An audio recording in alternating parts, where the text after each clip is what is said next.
this episode of Digital Dialogues powered by CXO Digital Pulse. In 2024, this year, Finland and India will be celebrating their 75th anniversary for the diplomatic relations.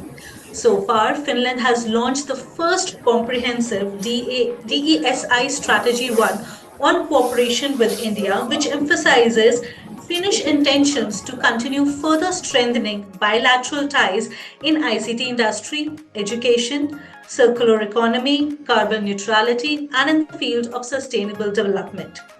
To explore the increasingly robust relationship further, we are joined today by Erik Hallstrom, the Consul General for Finland in Mumbai. So, a very warm welcome, Erik. Thank you, ma'am. Okay. So to start off, Erik, how do you see the current state of Finland-India relationship, and what are your priorities, or say Finland's priorities, to enhancing the bilateral relationship during your tenure and for this year? Well, as you already mentioned, ma'am, the diplomatic relations are already 75 years old. It was in 1949, only 2 years after India gained its independence, that Finland decided to open full diplomatic relationships with India. And so we are, at this stage, we are already old friend.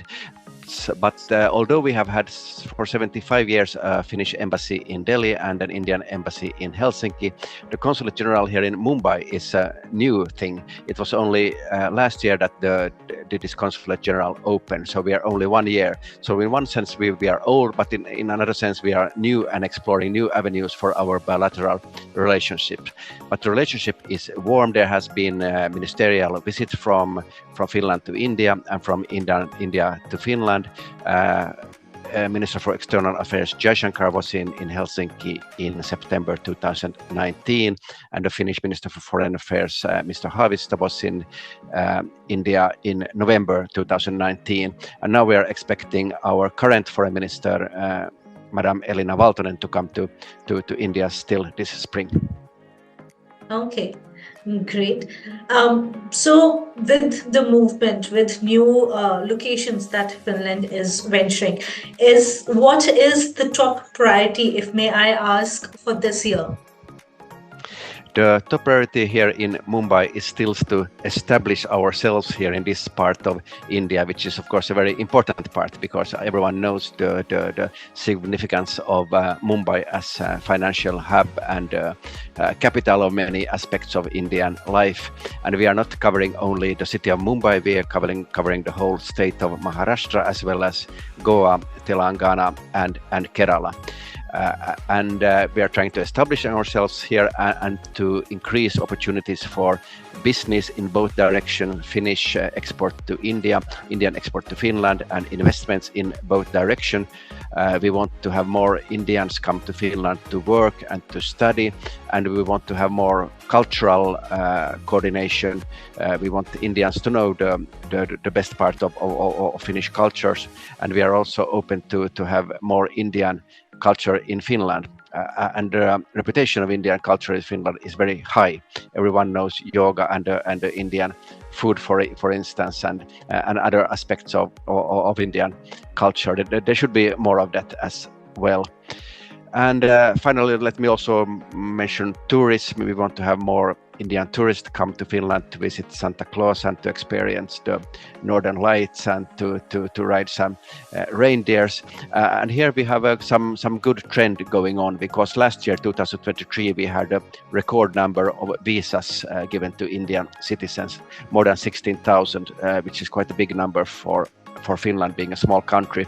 And for this year 24, we are aiming to have more than 20,000 visas to Indian citizens.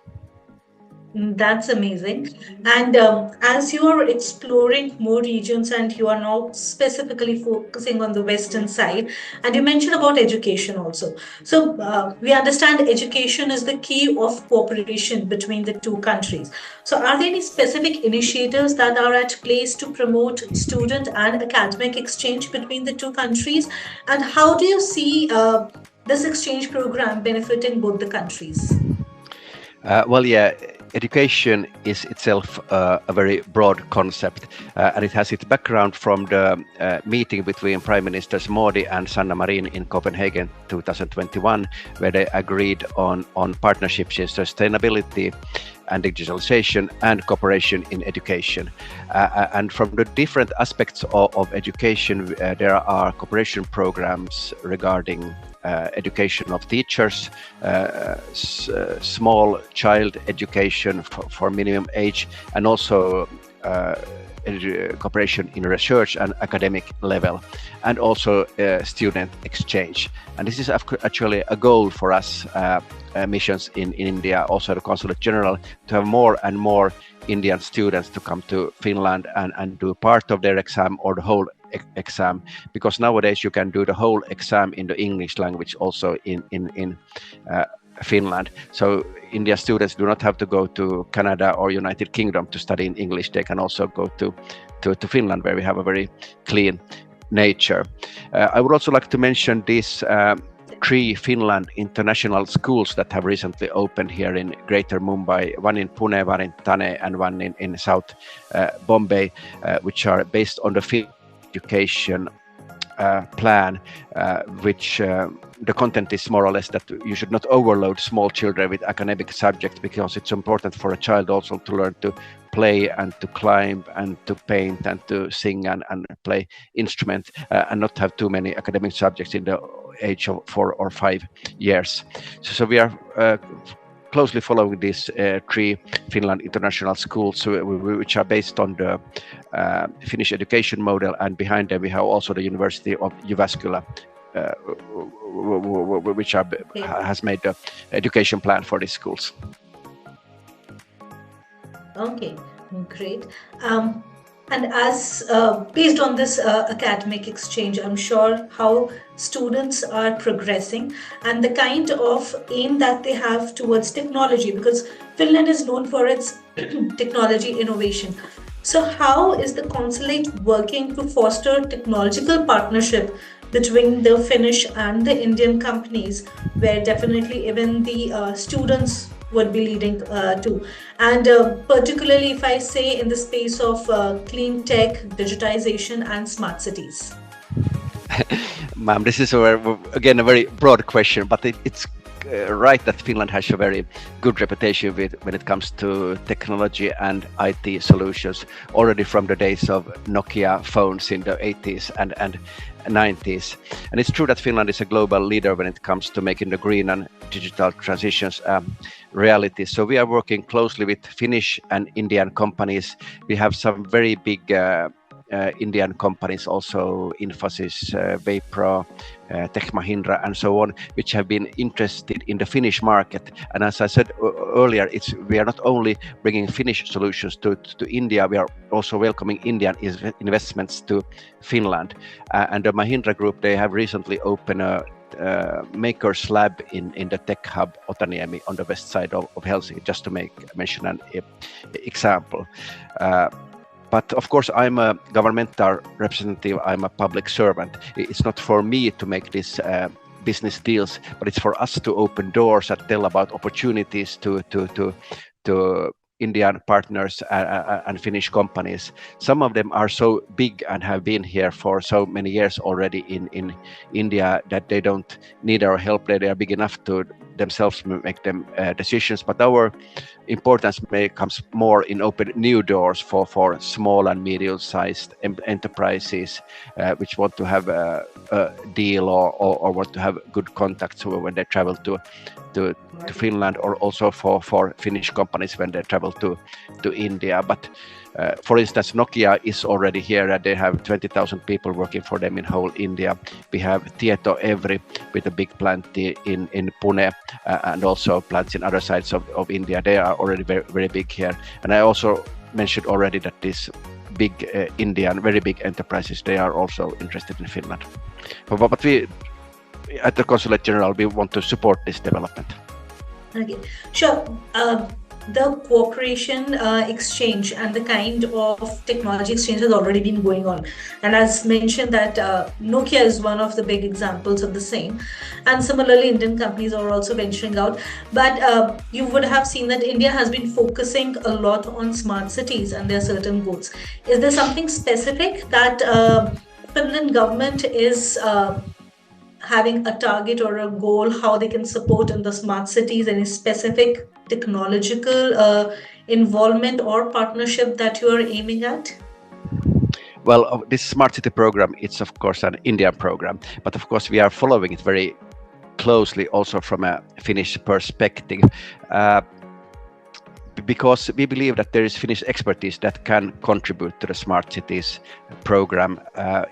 Just to mention the areas of digitalization, decarbonization of cities, renewable energy, battery production for vehicles that go with electricity instead of gasoline or natural gas, clean solutions, also air pollution management. So these are the sectors that we are looking at openings or tenders, and then we try to inform Finnish companies that could have some added values in this process. Okay. And as both the countries have their respective unique challenges and perspective towards climate change and sustainability, and we have seen how Finland has been very vocal about it. So, how do you see both the countries collaborating on these global issues, the SDGs, if I may ask you? Well, the SDGs is of course really a global issue because global warming or temperature rise, they don't recognize any national borders. So it's not only for one national government to make any decisions on these issues. But of course, given India's size, whatever India does nationally also has a global impact. But the cooperation between our two countries, Finland and India, they can be made on two different levels. First, at the multilateral level, that means United Nations and other international organizations, and also smaller group. We know that India was just the chairperson of the G20 group, but although Finland is not there, I just wanted to mention it because it was just an arena where India could make a difference. So cooperation in multilateral institutions and bodies, that's one aspect, and then of course the bilateral level only Finland and India. And here we have this sustainability partnership which was agreed between the prime ministers in Copenhagen in 21, and under this umbrella agreed by the prime ministers, it's not now for us public servants and companies to look for concrete cooperation programs. I just wanted to mention one concrete sustainability cooperation program, which is very actual right now. It's agreement between the city of Mumbai and the river recycle company, a Finnish company which works on cleaning rivers. So they have been cleaning together the Miti river here that goes through Mumbai. So this is one way to concretize the high level promises of sustainability cooperation between our two countries. Great. And is there any specific program which is there in Finland where India is helping and collaborating to achieve this carbon neutrality aim of yours? Well, this carbon neutrality by 2035, it's very well known because it's the most ambitious of all countries in Europe. It's even more ambitious than the European Union program. And it's not only a commitment by the present government, the government under Prime Minister Petteri Orpo, it was also a commitment of the previous government. So that's why it's very remarkable.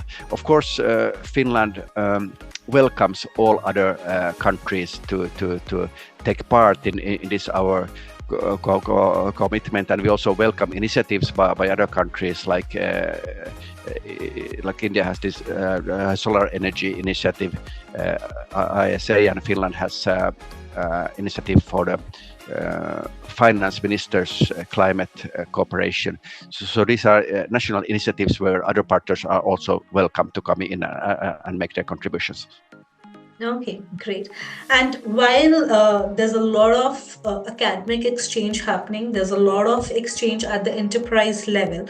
So, absorbing all these and the way the path is being engraved. So, based on our experience, what advice would you give to enterprises or individuals that are looking forward to bridge this cultural and business gap, if any more exists between the two countries? Well, of course, there are always cultural gaps between countries, and sometimes you may be surprised by the way a person from another culture reacts on your own proposal. And generally spoken, I would say that Indian people are more spiritual and family-centered than Finnish people, and more hierarchical. It's not easy to speak before the boss if the boss is in the same room in India. But it's in Finland it's more normal because we are more on the same level. And Finnish people are less talkative also, and more punctual than Indian people, I would say. But with this issue of sustainability and climate change and so on, I think we have quite easy to find each other and understand each other, because we all talk about the same issue, the future of the humanity, if we want to be serious. So there I haven't seen any big difficulties for Finnish and Indian people to understand each other. And ma'am, you mentioned here that this is subject for cooperation between the academic level and the governmental level, but I also like to mention the NGO level, the non-governmental organizations, and also for people and to people contacts. That's also climate change and sustainability has been very much in the focus between people and between small societies from India visiting Finland and Finland to India and so on, both ways. Great. Great. Thank you, Erik, for your time and sharing your thoughts and responses for our questions. It was great talking to you. And with that, I would say to our viewers that with 75 years of strong bilateral relationship with Finland, let's aim to get this bridge of culture, of academia, and between the enterprises more stronger, so that the relationship continues with that strength, and help each other move forward and achieve our goals, be it in the field of enterprises and the more important of all, the sustainable aspects, because the intentions are pure, the movement is there. It's just how we can be part of it. Thank you so much.